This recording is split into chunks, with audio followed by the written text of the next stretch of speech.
किसी भी तरह की सहायता या सप्लाई नहीं मिलेगी। हमास के हमले के बाद से इजराइल ने गाजा में खाना, पानी, ईंधन, बिजली की आपूर्ति रोकने की सप्लाई जो है उसको बाधित कर दिया है, उसको पूरी तरह कि संयुक्त राष्ट्र ने यह बताया है कि इजराइल की सेना ने कहा है कि उसने 10 लाख फिलिस्तीनियों को 24 घंटे के भीतर उत्तरी गाजा खाली करने के लिए कहा है। इजरायली सेना के इस संदेश का मतलब यह कि वो कभी भी इस इलाके में बड़े जमीनी हमला करने को तैयार है। उत्तरी गाजा में करीब 11 लाख लोग रहते हैं। इजराइल की यह चेतावनी लोगों पर लागू होती है जो कि यूएन के बनाए हुए शेल्टर होम्स में अल्टीमेटम, इजराइल के अल्टीमेटम की यूएन ने यह पूरी जानकारी दे दी है और इजराइल की तरफ से अल्टीमेटम दिया गया है कि इस इलाके में जितने भी लोग रहते हैं, तकरीबन उनकी संख्या 10 लाख बताई जा रही है, ये सारे खाली कर दें, क्योंकि अब इस इलाके को इजराइल ही कदम उठाए थे उसको लेकर के विश्व जो 2 धड़ों में बटा हुआ है, वो लगातार इजराइल के इस उठाए गए स्टेप का विरोध कर रहे थे। हालांकि अपनी बचाव में इजराइल ने कदम उठाया था और यह कहा जा रहा था कि फिलिस्तीन में इजराइल ने बच्चों को और वहां के नागरिकों को निशाना बनाया, जो गलत है। अब इजराइल की तरफ से अल्टीमेटम दिया गया कि आप उस जगह को खाली कीजिए, क्योंकि अब अगला टारगेट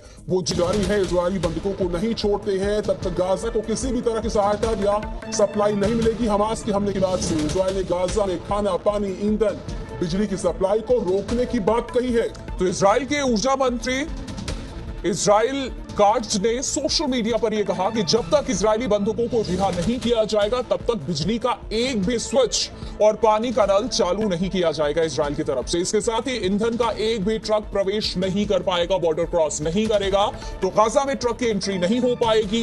यह स्पष्ट कर दिया गया इजराइल की तरफ से। बिजली का कनेक्शन नहीं दिया जाएगा, एक भी स्विच ऑन नहीं किया जाएगा। और रही बात पानी की भी, तो पानी का भी एक भी नल चालू नहीं होगा, गाजा में ट्रक की एंट्री भी नहीं होगी, यानी कि जो फ्यूल है वो भी नहीं पहुंचेगा।